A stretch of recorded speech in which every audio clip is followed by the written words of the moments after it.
An increasing threat from China prompts Taiwan to adapt its coastal defense drills. Here at the ruling Democratic Progressive Party's headquarters, their candidate in the upcoming presidential election is laying out his vision for a net zero Taiwan. EVA flight attendants are gathered here at Taoyuan City Hall to demand better protections at work. Plus, it's lunchtime, but what are most Taiwanese people ordering? The answer may come as a surprise.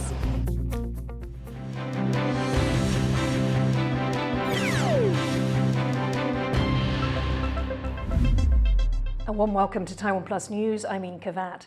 Taiwan's military is wrapping up coastal defense drills in the country's east. It's been over 30 years since it conducted similar exercises in this area, highlighting the growing threat from China. Jaime Ocon reports. Taiwanese Marines preparing for a coastal defense exercise. For the first time in 34 years, the military is carrying out these drills on this beach on Taiwan's east coast. Taiwan usually carries out these exercises on the west coast, facing China. But in recent years, Beijing has stepped up military activity in waters off the east of Taiwan, operating more naval ships in that area. Taiwan's soldiers are now trying to adapt and boost their combat readiness as the threat evolves. 东岸已经不是我们安全的后花园，相对来讲，有可能东岸也会变成駁火的战场。所以其实对我们来讲的话，我们的所有的防卫都要去依据解放军现在实力的一个变化去做调整。Coastal defense is a huge part of Taiwan's overall defense strategy, as it's an island nation. For decades, Taiwan has been preparing to defend against an all-out invasion from China, which has vowed to take it by force if necessary. As part of its defensive preparations, the military has identified roughly 20 beaches that China would most likely try to land troops on to attack Taiwan. These are known as red beaches. Now, while the majority of these red beaches are on the west coast facing China, a few of them are on the east coast. Wednesday's drills on Xijingtan Beach focus on repelling an attack. It's a prime target because it's close to two major airfields. Analysts say protection of these airports is vital for Taiwan to stay in the fight.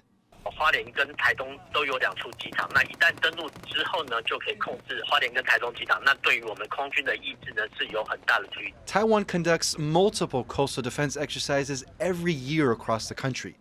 But the evolving threat from China shows that it must continue to adapt to the changing situation, making sure it can repel an attack from any direction. Chris Ma and Jaime Ocon for Taiwan Plus. Taiwan's political opposition is struggling to unite ahead of next year's election.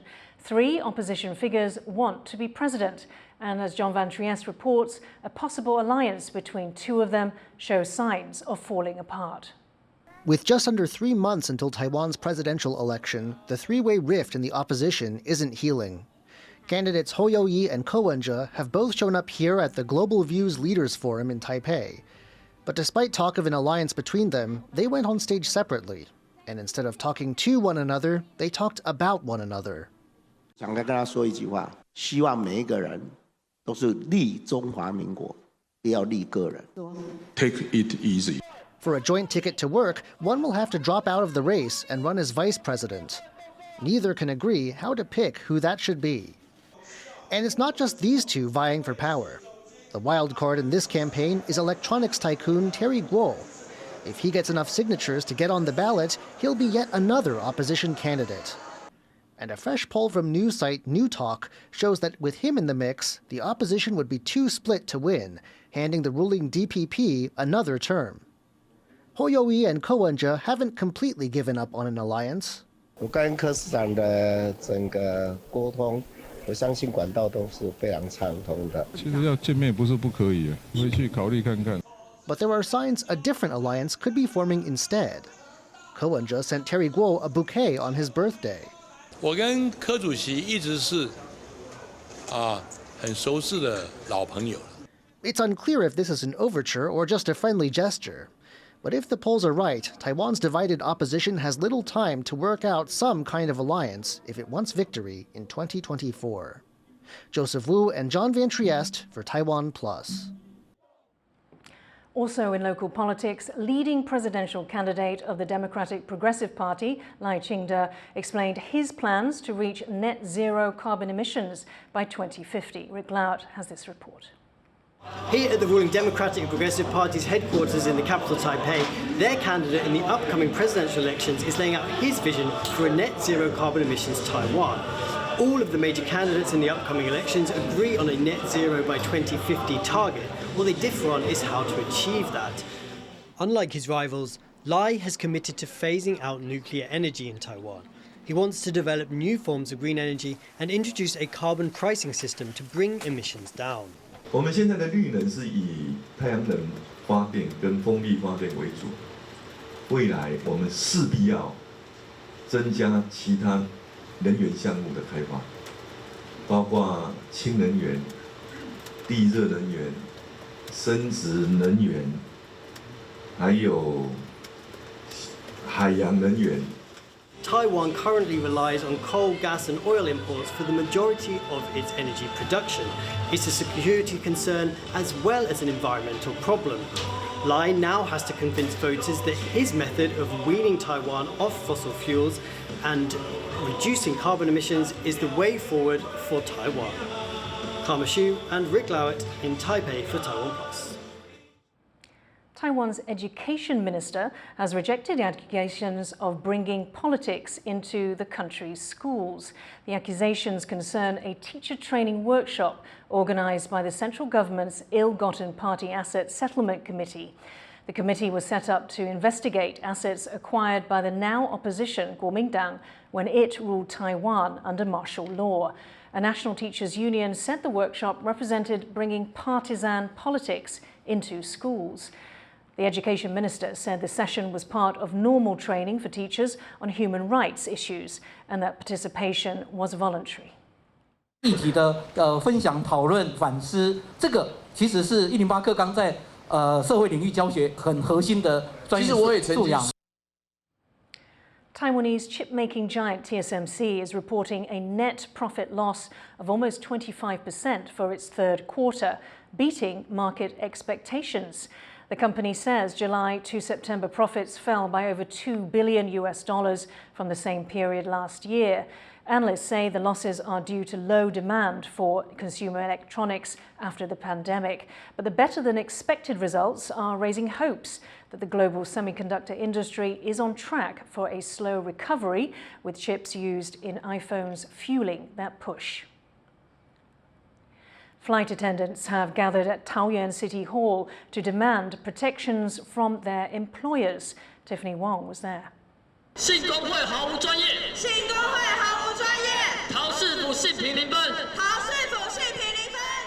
EVA Air flight attendants are demanding fair treatment and protections at work, rallying here at Taoyuan City Hall. Taoyuan is home to Taiwan's main international airport. They're protesting a decision by the city office to reject a report lodged 2 months ago by 13 hostesses, claiming they were unfairly treated in the workplace because of their gender. Flight attendants here want the city office to review this decision and provide some protection for employees who say they face sexism in the workplace. They say that, for example, female workers have to wear skirts, wear high heels. It's not about gender issues. It's just maybe a beauty or something. And I think this kind of saying is not quite reasonable. They also want paid menstrual leave and changes to how maternity leave affects their performance evaluation. These are issues they have already brought to EVA without success.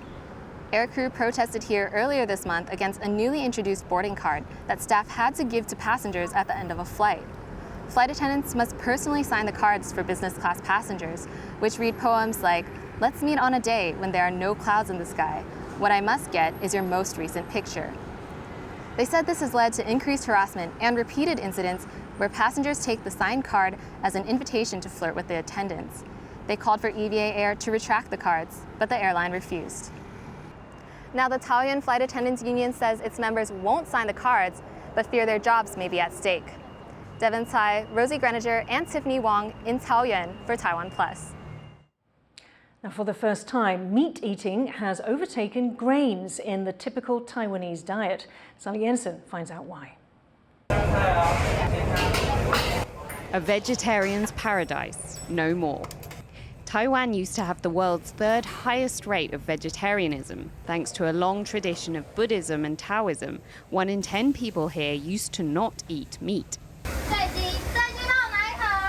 But now the trend seems to be shifting. Taiwanese people ate more meat than rice or any other grain last year for the first time. On average, most people's daily energy intake came from animal protein containing just under 422 calories, while grains accounted for around 417 calories.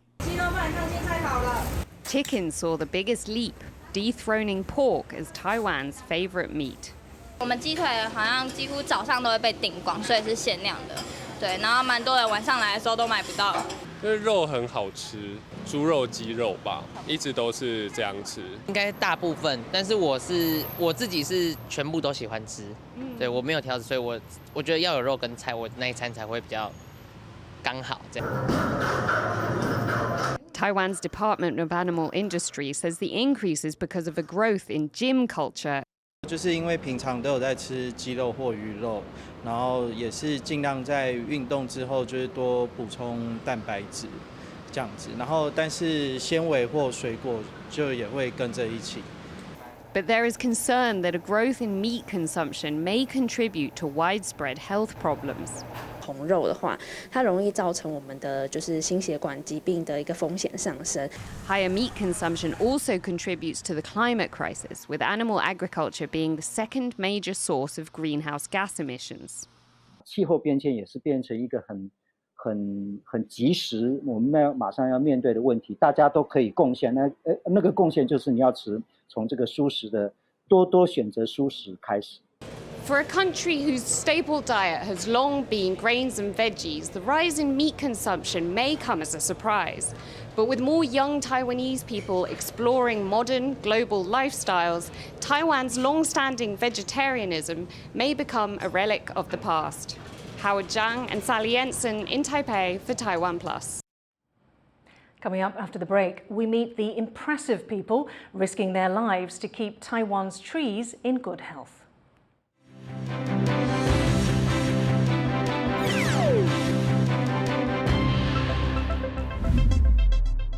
Start your weekend with a cup of coffee and a moment to reflect on what happened this week. Hello and welcome. We've got you covered, from defense and politics to high tech and the arts. Not just to Taiwan, the whole world is watching. You make the coffee, we make the news. Here's what happened on TaiwanPlus.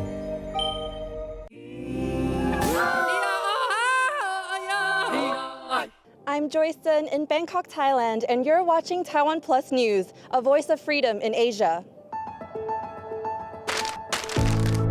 In the face of adversity, the power of truth.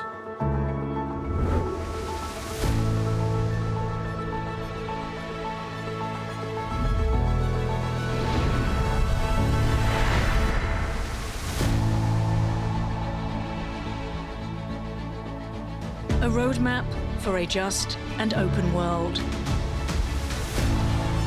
Charted by the freest country in Asia. 5, 4, 3, 2.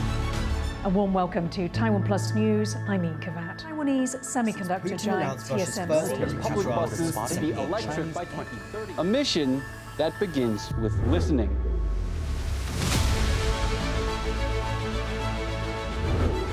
And telling the stories of Taiwan. In Taipei for TaiwanPlus. Drawing insight from original thinkers. And sharing it with the world.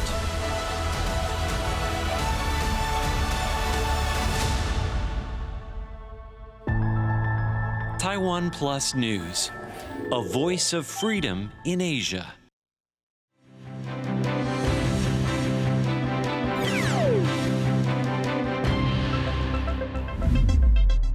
Welcome back. You're watching TaiwanPlus News. US President Joe Biden has negotiated a deal to allow humanitarian aid into Gaza via Egypt during high-stakes talks in Israel. Egypt agreed to open the Rafah crossing on Gaza's southern border to allow 20 trucks carrying supplies in.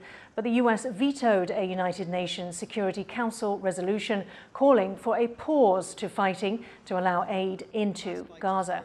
It comes amid Israel's blockade on the enclave since Hamas, the militant group that runs Gaza, attacked Israel on October 7th. Israeli counterattacks continue to pound several targets in Gaza. Israel says its own borders won't be opened for aid until hostages taken by Hamas are returned. ראשית, דרשתי את החזרת החטופים, ואנחנו עובדים יחד להחזרתם בכל דרך אפשרית. לא נאפשר סיוע הומניטרי של מזון ותרופות משטחנו לרצועת עזה. Protests have erupted in the Middle East and across the globe as thousands of people express their anger over the deadly explosion at a Gaza hospital. Palestinian health officials say at least 500 people were killed in the blast, figures that have been disputed by some. Israel and Hamas are blaming each other for the blast. Israel says it was a misfired rocket launch from the Islamic Jihad militant group, while Hamas and Palestinian officials say it was an airstrike from Israel. US President Joe Biden says US intelligence indicates that Israel is not responsible for the blast.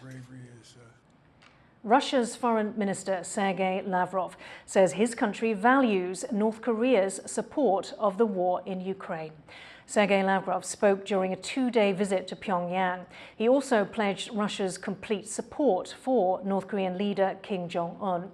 The visit comes a month after Kim visited Russia to discuss military cooperation. Chinese President Xi Jinping has announced an 8-point plan for the future of his country's expansive and controversial Belt and Road Initiative. Lauren Stewart has this report.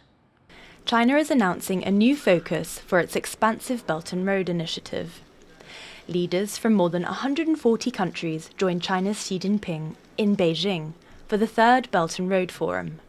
It marks 10 years since China's president launched the trillion-dollar plan known as the BRI to build power plants, roads, railways and ports across the globe. And now, Xi is promising fresh funding for the BRI. He says the focus will be on green and tech-based projects. He also announced a new global initiative for the governance of artificial intelligence.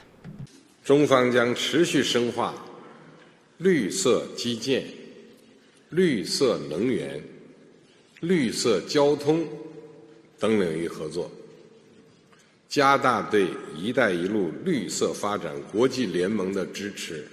It's a shift away from the large and expensive BRI-funded infrastructure projects that have caused headaches for China. 155 countries have signed BRI contracts, and China has launched more than 3,000 projects. But a trade war with the United States, Russia's invasion of Ukraine, and the COVID pandemic all have hampered Chinese investments. The Belt and Road has lost some momentum for various reasons. One has to simply do with the problem of the post-COVID recovery. You know, the COVID period really had tremendous disruptive effect on the supply chain that the Belt and Road was also supposed to be a part of. These economic concerns come amid huge build-ups of debt. China loaned money to countries as part of the BRI, but some developing countries have struggled to repay. Some analysts say China's shift towards greener and more people-focused projects shows it's now lending more cautiously. We see the rise of the small is beautiful slogan, where there's a push to encourage more intentional investment, particularly in smaller projects that introduce less debt exposure. But some analysts say China will still reserve some investments for traditional infrastructure projects, such as this recently unveiled high-speed railway in Indonesia. I don't think it's going to be shifting priorities too much. It will incorporate digital, but I don't think it's going to prioritize digital over traditional infrastructure. The guest list for this year's forum includes Russian President Vladimir Putin, Hungarian Prime Minister Viktor Orban, and a representative of the Taliban, while European and US representation were notably limited. Despite the geopolitical divide, this event shows there's still many countries willing to listen to what Beijing has to offer. Eason Pan and Laurel Stewart for TaiwanPlus. Tuvalu is Taiwan's oldest diplomatic ally in the Pacific. Louise Watt visited the tiny island nation and asked its parliamentary speaker, Xiaoliuqiu, about how they feel about competition between Taipei and Beijing. Is there any pressure from Beijing to break diplomatic relations with Taipei in favor of Beijing? Well, I think they are always trying to do that. I mean, about 20 years ago, I was in Beijing for a Food Agriculture Organization meeting. And those people who don't have ties with the mainland China were invited to see the deputy president or the vice premier of China. And I was actually asked, how come we don't have ties with them? I said, well, I don't know the history, but I think maybe Taiwan came first to Tuvalu. At that time, there were 12 MPs in the whole country of Tuvalu at that time. And they started, offering money, in exchange for the allegiance. And I said, I don't think you can buy our allegiance just on giving us a certain amount of money. I think it's something that you have to talk with the people and all that and explain what's really behind all this, I mean, to me, actually, it's not really a big issue, but I think to them it's a big issue, But the thing that always make me think, why can't we have them both? Because, I mean, if you look at the States, the United States, I mean, it's got ties with China. But you have Taiwanese missions there also. Is that what you have been discussing? No, that's what we've been discussing. Why can't we say to China, no, if you want to come here, why don't you just come in, work together with the Taiwanese here? Maybe to them it's a big deal, I don't know. But I mean, it's something worth thinking of. Everybody says that China got more money, they can bring in more development projects like what we see around the Pacific Island countries.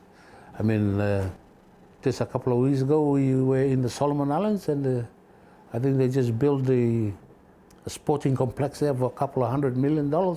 China is luring all these countries, that are in need of hard-earned cash. That was Tuvalu's parliamentary speaker, Xiaoliuqiu. And tune in for our final day of coverage from the Pacific tomorrow, when Louise Watt reports on China's attempts to grow its influence in Fiji. A study by Greenpeace shows that fish populations around Taiwan's Xiaoliuqiu Island have plummeted, and visitors to the tourist hotspot may only be part of the problem. Bryn Thomas has the story. Off the shores of a popular tourist spot on Taiwan's south coast, fish populations are in troubled waters. A recent study by environmental group Greenpeace shows that Xiaoliuqiu Island's main draw, its abundant coral reefs and fish, are in decline. It shows that an average of only about one fish can be found per square meter of water near the island's popular vase rock. That's down from around 2.5 in 2010. It's part of a trend seen across other spots around the island. The study also described coral reefs at some of these spots as being dysfunctional and deteriorating, and that impacts fish diversity and health. 其他的地方都不到1只鱼，其实数量是非常的少，而且体长也非常的小，它平均只有5到7公分，鱼类的资源都呈现下降的这个趋势。The drop in fish numbers and size comes after a spike in tourism to the small island. Greenpeace says it's not sustainable. They're calling on Taiwan's government to take action before the island's ecosystem and its tourism industry are damaged beyond repair. But experts say the influx of tourists is only part of the problem. 那小琉球反而是雪上加霜，就是人为的污染破坏非常的多，然后又再加上气候变迁的冲击的话，所以它现在衰退的非常严重。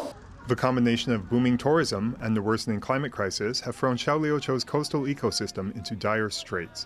And experts say that without quick action, visitors may soon find that there are not plenty of fish in the sea. Andy Xue and Bryn Thomas for TaiwanPlus. Every day, an elite few in Taiwan head up into the trees. These are Taiwan's tree doctors, and their work is dangerous and tough to get into. Bing Wang gives us a look into their world.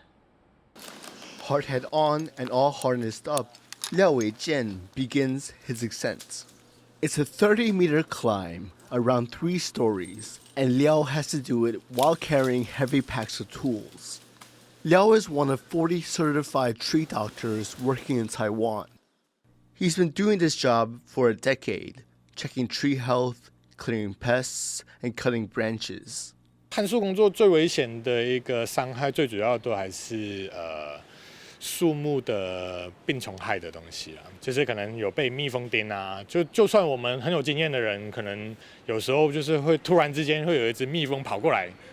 叮了你一口，可能你今天你就不能上班。 With a saw in hand, the professional tree doctors trim overgrown branches, preventing them from falling and hurting people. It's a tough job. That's why these tree doctors earn more than most workers in Taiwan.